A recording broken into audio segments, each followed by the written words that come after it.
Nobody's forcing you to get up and go. It's on your own dime. It's on your own call. You feel when it's comfortable and say, okay, this is when I'm going to do it. Like I said, I know guys who've been in a position they could have moved back 20 years ago. And for whatever reason, one reason or the other, it hasn't happened. It's not a question of if loving Kenya, it's whether Kenya loves you back.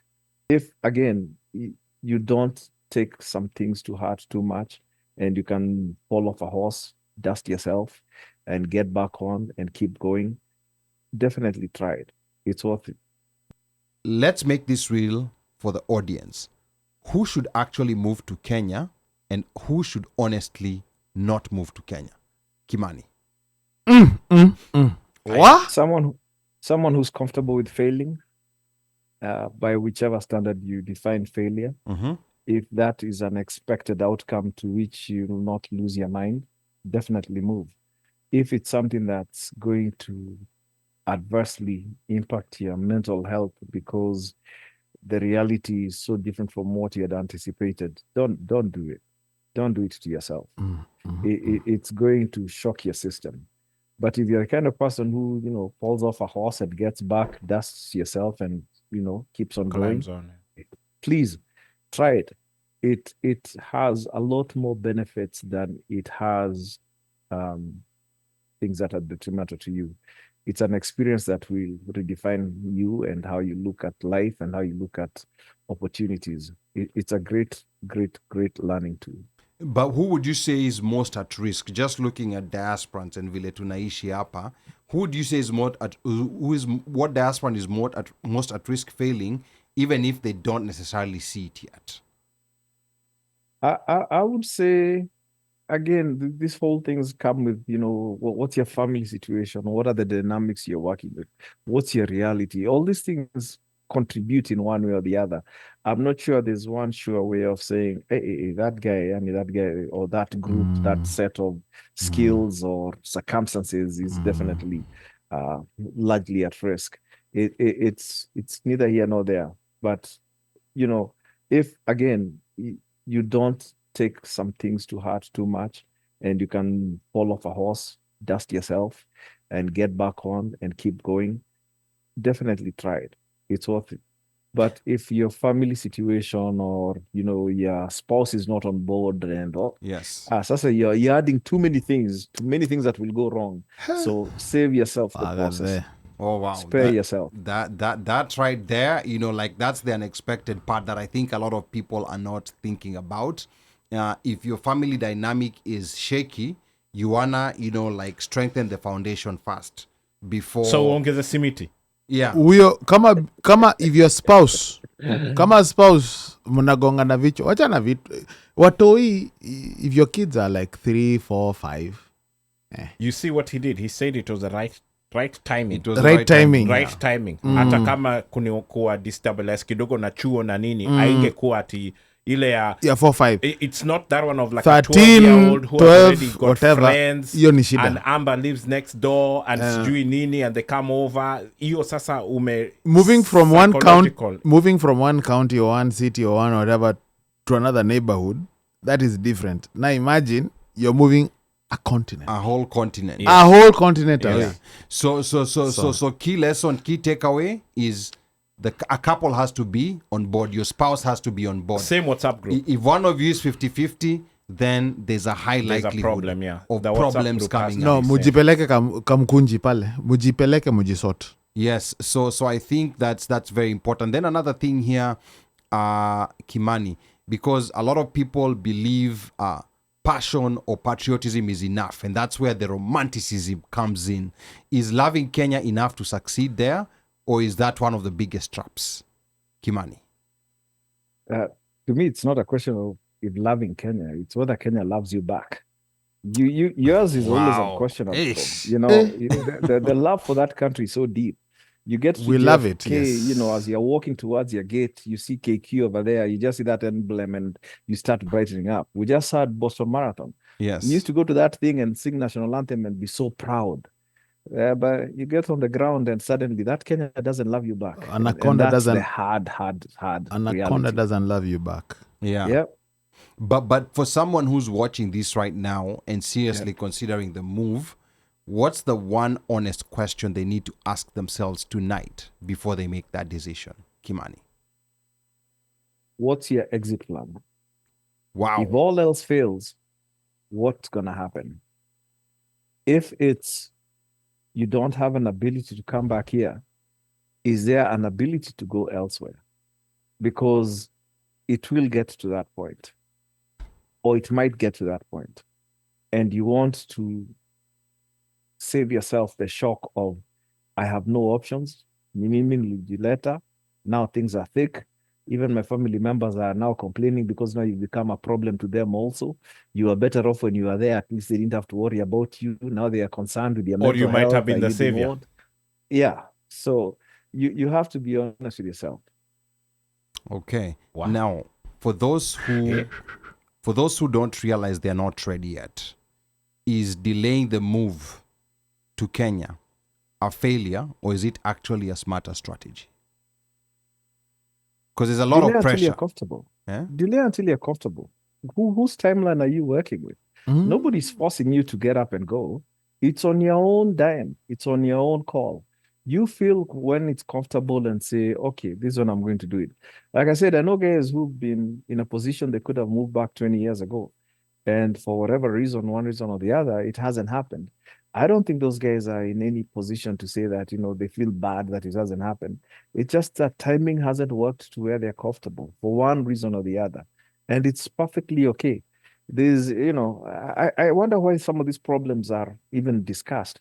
Indians came to Kenya 1904 to build railway. 18 something. I don't know any of those guys ever thought, when am I going back? Can I go back? Will I be a failure? Guys went, settled, built businesses. There are 3-4 generations now, and they are thriving. And going back became, what do you mean? I'm a Kenyan. I'm from Zambia. I'm from wherever. And life goes on. Are we the only ones with that idea of, we're going to do that? And that idea of going back was always like a messed up idea. I think when we came, we used to say, we don't even want to buy TVs. You don't know they can't work with the Kenyan system. So we delayed some things because we knew we were here for 4 years and back. Boss, talk for yourself. Unajua ulikuja mapema sana when there was PAL and SECAM. Siku hizi hizo vitu hakunaga. Yes, but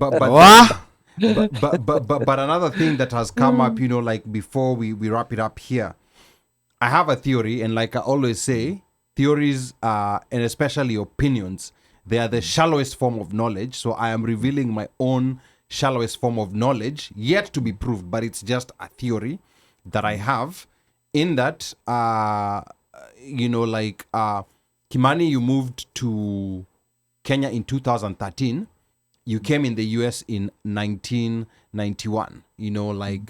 For those maybe who are not very familiar with history, 1991, Moi was at the peak of his power. It was before the 92 election. And then the economy, that's a time when the economy started going south, vibaya sana.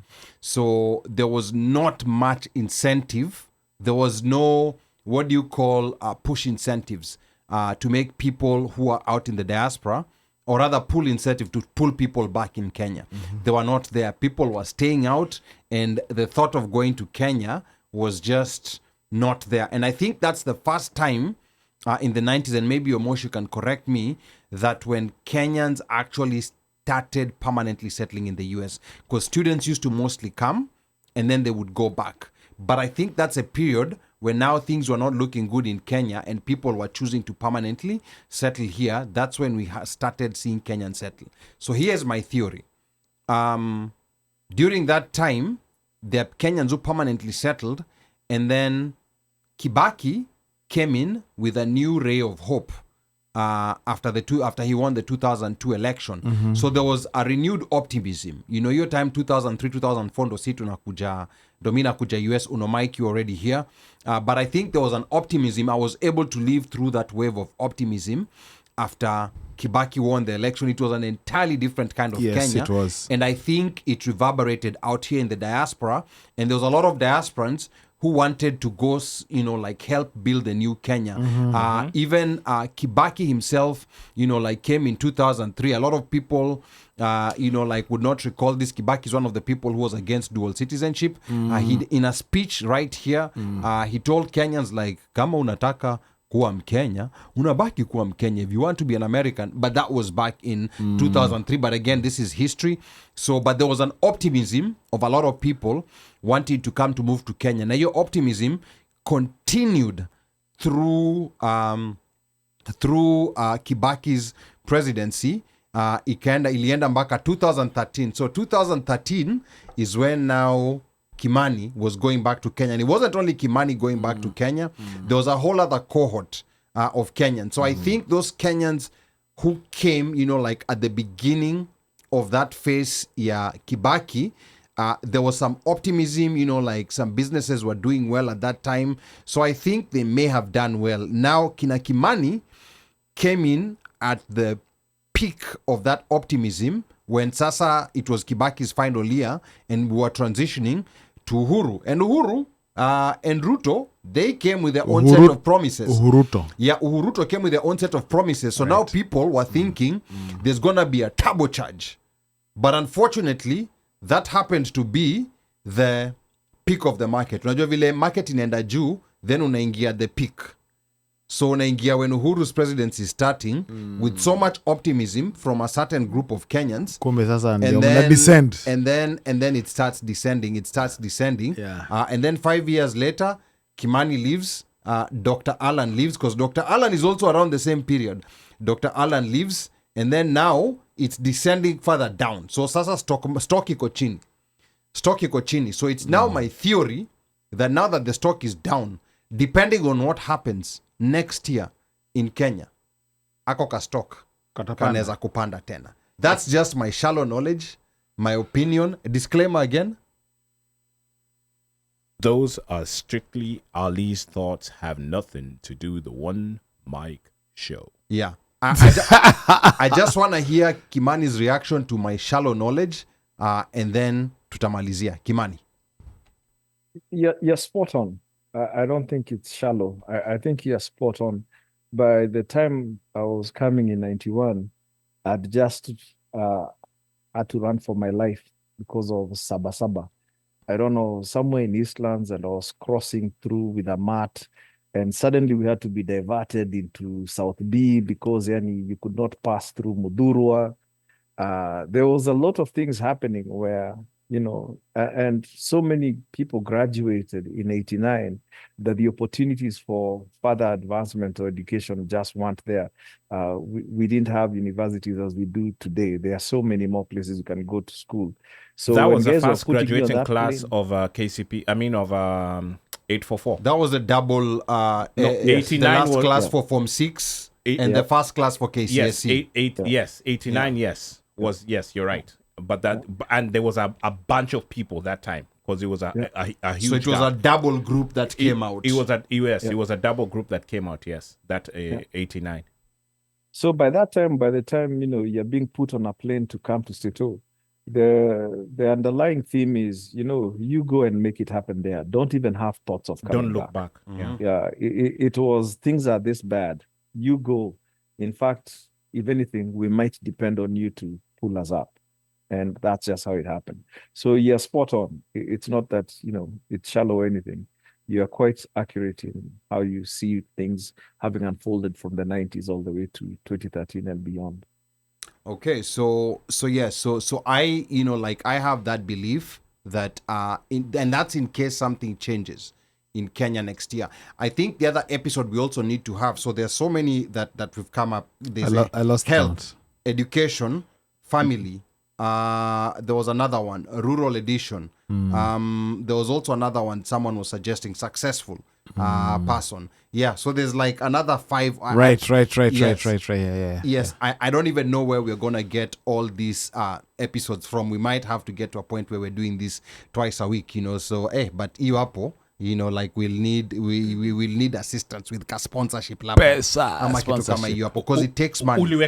Yes, it takes money to put this together. We wish to tell. And anybody who, listens to us. To onemicsshow@gmail.com. onemicsshow@gmail.com. And Zell, Sambaza. On the bottom right, kwa screen ya YouTube, there's a $sign. Or whatever currency depending on where in. you are, this is currency. Yeah, your local unaweza currency. kucheza nayo. We are just putting this out there. Yes. We love doing this, but it takes a lot of time, effort, and money. But tusaidiani kulipa bills. yes, but the biggest thing is that we try bringing quality conversations, Kabisa. not just quantity conversations, where you can pick something and say, hey, you know, Quality. like, I did not like that title, The Romantic Lie. Kwanza ile last time, The Romantic Lie, that title triggered so many people. That title triggered so many people. Now ulitukanwa not only by Kenyans. Yes. Oh, not only by Kenyans, by so There many was other that people. one. Yeah. Kwanza hii letter. Yes. So, But that was also, I think that was triggered. Fiji is the Yes. one that triggered you to generate that romantic life. Fiji kwanza triggered me. Watch hata like comments association. Fiji when Homeboy decided to Kimani, use. hey, hiyo kitu kwanza mi unajua I was fully in the romantic phase. Yes. So Kimani just Not honeymoon. You are feeling filanga free romantically. you know, like, and the way, you know, like, at the time he was speaking during that viral call, I was looking for pointers. I was like, Uyumse, I'm gonna get him on this. But then, Gafla Binu. I mean, he was laying the points, you know, like, so perfectly. Mpaka I'm like, hapa Ali was hakuna trying to comeback. deconstruct. Unajua vile hiyo aganafanya kale ka kitabu yake ya history. Yeah. I mean, there Fanya was, hivi. I had nothing, you know, like, He was deconstructed a good one. that call, just to give people some behind the scenes, you know, like, typically with calls, we prefer they don't go beyond 10 minutes. After 10 minutes, that's when you'll start hearing us interrupting and saying some nice stuff. But then call ya Kimani. Now, call ya Kimani was 22 minutes. Call ya Dr. Alan, it was almost 27 minutes. So that tells you something. When those points are flowing, you just cannot interrupt. In fact, there was a comment we got today. Someone told us, why were you guys interrupting Alan? Alan. And we were like, we had a whole guest. We had a whole We had a whole guest. It wasn't It Alan's can't- show. It wasn't Yeah. Alan's show. Yeah. But ni sawa. We'll Yeah. bring Dr. Alan. Anyway, Kimani, before unomaika tupeleke kwa wahenga, would you say Kenya is a place to build or just a place to belong? Fiji. Oh, sorry. My bad. We belong by virtue of birth, and that's as good as it gets. Okay. Wahenga walinena kilicho na mwanzo hakina budi kuwa na mwisho. Meli imetia nanga. We're about to wrap this puppy up. But before that, Maura Mroki Shiko. By the way, Maura VP Bank. Yeah. He has been locked in on this show. Wakiwa na Washiko, they're just locked into this show. They won't comment, but they're locked in like a nonsense. They sound like they have a container that's being loaded. By the way, probably. That's what they sound like. Yeah, their Fridays are not the same again. No. Let's wrap this puppy up. Omosh fire Omera. Kanyo. Abiro chori matek ma flying kick. Namangum. I'm sick and tired of you guys. I swear, this thing about Ali talking about this working, it's not working anymore. I am ready to say muende uko, my both of you, na flying kick zenyu. Disclaimer. Sorry, carry on. Oh yes, disclaimer. Those were Omosha's thoughts, not the One Mic Show. So,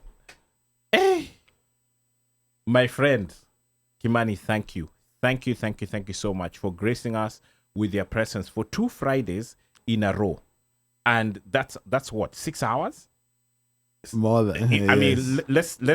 It's a lot of time. 7 hours. It's a lot of time where you're talking, you're dissecting, you're bringing it down and letting people know. And you know, we can go on with this for a while, but Yes. the whole point of it is we showed you one side or one way, and then we're like, okay, here is a path to or a solution mindset, so to speak, or should I say, lessons learned. You have learned these lessons, now apply them. So that's how you choose to apply these lessons based upon things that have happened and continue to transpire on the ground is going to be up to you as a listening audience. And we always say thank you. So we'll see you guys next week. I know we have a short break that will be coming up soon, but tujafika hapo bado tuko na, we can see a small kanini window coming. Bado tuko hapa. So next Friday we'll be here. Be safe. Enjoy your family. We're losing a lot of people to sickness, and things like that. Just embrace and stay on top of stuff. So Kimani, asante sana. And my disclaimer is Kimani and I go way back. We used to walk home together In primary school. in primary school, and we were the guys who used to ruka fence to get maperas, and then we ruka down before the dog jumps on us pale kwa muindi. But that story for another day. Yeah. Those mapera trees have been replaced by brick and mortar. That's what Yes, has happened. yes. Actually, those homes don't exist anymore. They The don't single exist family anymore. homes that used to have the mapera Yeah. tree hanging outside. That whole stretch. In fact, if I remember now, walking down there, they're all high-rise apartments. The same path that we used to use going home. So, go figure. All right. Now, before Kimani gives us his last word, Commenters Association hapa wamekataa kustop.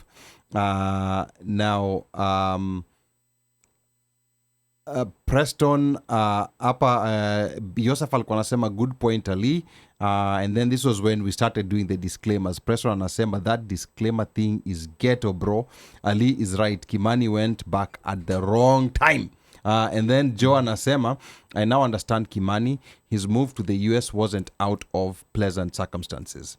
And then I have Sakodi Miller anasema, people can complain but that won't fix anything. The real issue is what this generation is doing now to ensure returnees to Kenya can truly succeed with their families.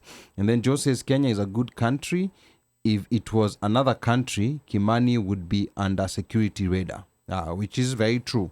Wangoi, I don't think Tanzanians can do an episode like this. Bandio, I challenge you. Yeah, it's just disclaimer. Atarudi to which country? Disclaimer, raka upesi. Those are Ali's sentiments, have nothing to do with the One Mic Show. Okay. And then Joe anasema, Wangoi anasema, graduated in 92. I applied to a slew of American universities, then ended up going to KU. LOL. So is it KU ya Kenya ama KU? She graduated from which school? Which high school? She didn't say. She didn't say. But she graduated in 92. 92. Yeah. And then in Kenya there was no graduating from high school. Ilikuwa na clear. Yeah, so that's which high school? Yeah. But carry on. So Sakodi Miller anasema, if this generation has experience, exposure, and resources, then it also has responsibility. That means building systems that work. Success should be repeatable, not rare. And then Yosef anasema, I tell people timelines are different. Great show, I've enjoyed. Nitamu, all energies, baby boomers, millennials, Gen X, Gen Z, and then PWCHR anasema it's hard to get that successful returnee. They will usually be really low-key, no disrespect, but only the tough experiences or the extremely successful will make the headlines. Na hapa Joseph anasema, let's understand each other. Good vibes, Gen Z, all generations. We will send donations. Great show. I enjoyed it every Friday. Niko Kadi. Thank you so much, Joseph. Aya, Kimani, close this for us. Great show. It's been extremely informative for me and also to reflect on my thoughts. Someone said maybe I should be paying you guys for therapy. I think it has worked both ways.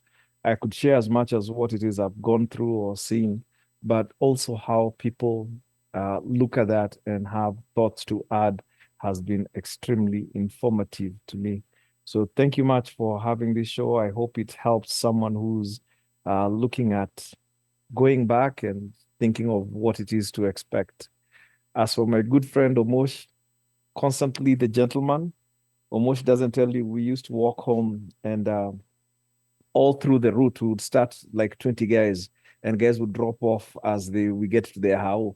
Me and Omosh would be left. We are the last two guys at the end of the walking home group. And Omosh would always be like a very fair guy. Although from the angle we were coming from, he would be home faster than me. But Omosh would always insist, let's go up to where Yani it will be equitable so that when we walk home, we'll both get home at the same time. Still the same guy to this day. Love the brother. Oh, nice. That's a great one. Much love, bro. Okay. Hey. Well, like this has been an experience. This journey on conversations about returning back home started with Ruth on March the 13th. What's the date today? It's April the 24th. we have not touched on any other topic. A minimum of 3 hours every week. There was a week when we didn't have an episode. We've had 4 episodes in a row. This has never happened on the One Mic Show. True. So within the last 1 month, we had 2 guests each who came back twice. Actually, we had a 5th episode. There was one episode where we felt like we got so much that we had to recap. We had an episode without a guest. Yes. And that episode without a guest is where Kimani called in, because he'd also been listening to those episodes with Ruth. So this has taken a life of its own. And I must also congratulate the Kamkunji. I think the Kamkunji, although metutupia mishale, it's Nisawa, okay. we welcome them Those very mishales are good because it means we have a good pulse of where the community is. Right. Because people are not censoring themselves, they're saying what they feel. So I think also having the good pulse of this is where the community is, it informs us where to start. Right. Because now Kimani is the one who's been on the ground. He has the 5-year experience.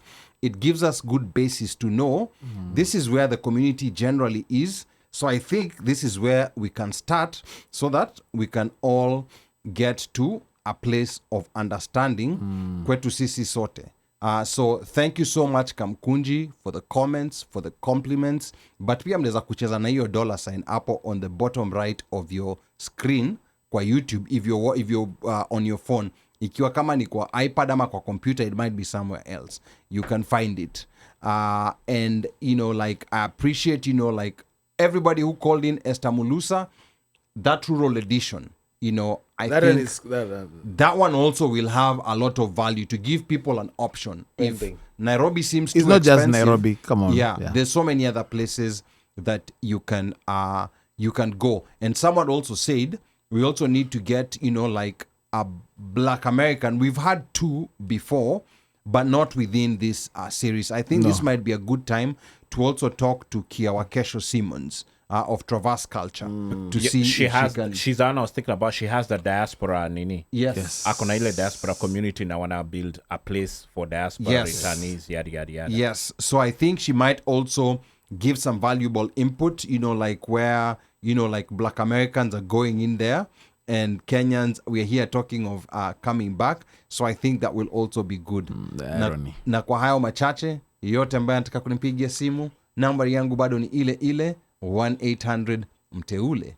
Operator akishika simu, mwambie unataka kusema na mjukuu, na akikuuliza ni mjukuu yupi, mkumbushe ni mjukuu yule wa Masai, because I'm Kenyan by blood, American by design, Masai by choice. Sichagui, sikagui na sibagui. Kwaherini. Aiden, Daddy loves you. Njeri, Daddy loves you. Nemo, Daddy loves you. Oh, and by the way, Shiko, Maura Moroki, thank you guys, because you guys have been standing with us. By the way, Trishto TV has dropped 5 sterling pounds. Remember, the pounds is higher than the dollar. Atiatia. Ame drop 5 sterling pounds. Yes. Hapo kwa YouTube. So we appreciate you. Cash App is onemicshow@gmail.com. Yeah. ONEMIC show SHOW @gmail.com. That is Zell. Yes. Oh, Nizel. Nizel. Yeah, the same thing. It's not different. Okay. So. But let me also say, you know what? Uncle Philip Gedongo, that is a guy who facilitated for so many people and relatives who are in the US. The Gofus. The Gofus and whoever rested. Oh no. And Wait. Poleni sana. Okay, got Chip it. Job's dad. Yes. Yeah. Poleni sana. He was a professor, right? Is he No. He wasn't a professor? No. I think Is he related to John Gidongo? No. Just a similar name. No, just a similar name. Okay. No, he was not. Professor is Flossie's dad. Okay. Yeah. Got it. But they were pals. Those was as Okay, well okay. pals. That's where I was mixing. Yeah, apples no. and oranges. So Uncle Philip Gedongo, rest in peace. You did so much for us. Good man. He's the one he was actually, that is the guy who my grandfather opened the door for. Then he opened the door for the family. Okay. So that's why we are so many here. Uncle Philip, rest in peace. Thank you so much for everything you did for the family. Barakatele. Continue resting in peace. Aiden, Daddy loves you. Jerry, Daddy loves you. Nemo, Daddy loves you. Until next week, Machete. Be blessed.